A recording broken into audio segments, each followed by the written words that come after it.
And now for a read aloud of The Mitten, adapted and illustrated by Jan Brett. Once there was a boy named Nikki who wanted his new mittens made from wool as white as snow. At first, his grandmother Baba did not want to knit white mittens. "If you drop one in the snow," she warned, "you'll never find it." But Nikki wanted snow white mittens, and finally, Baba made them.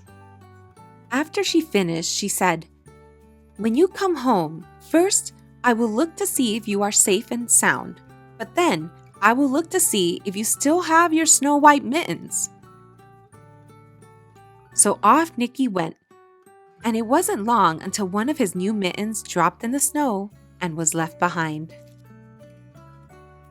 A mole, tired from tunneling along, discovered the mitten and burrowed inside. It was cozy and warm and just the right size, so he decided to stay. A snowshoe rabbit came hopping by. He stopped for a moment to admire his winter coat. It was then that he saw the mitten, and he wiggled in, feet first. The mole didn't think there was room for both of them, but when he saw the rabbit's big kickers, he moved over. Next, a hedgehog came snuffling along. Having spent the day looking under wet leaves for things to eat, he decided to move into the mitten and warm himself. The mole and the rabbit were bumped and jostled, but not being ones to argue with someone covered with prickles, they made room.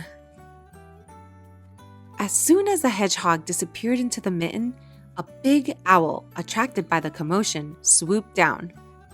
When he decided to move in also, the mole, the rabbit, and the hedgehog grumbled.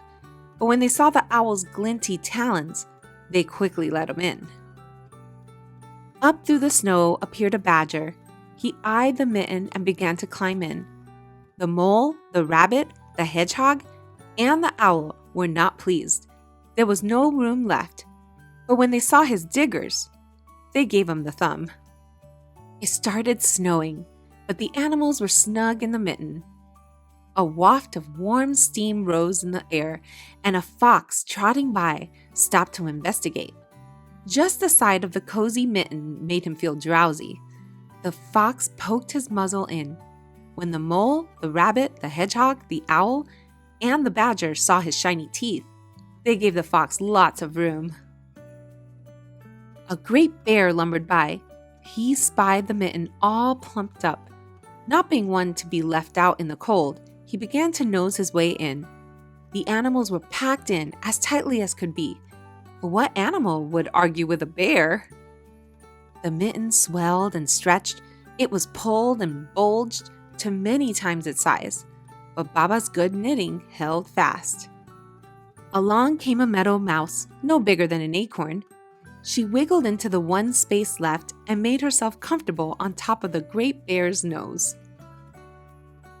The bear, tickled by the mouse's whiskers, gave an enormous sneeze. Achoo! The force of the sneeze shot the mitten up into the sky and scattered the animals in all directions. On his way home, Nikki saw a white shape in the distance. It was the lost mitten silhouetted against the blue sky. And he ran to catch his snow-white mitten. He saw Baba's face in the window. First she looked to see if he was safe, and then she saw that he still had his new mittens.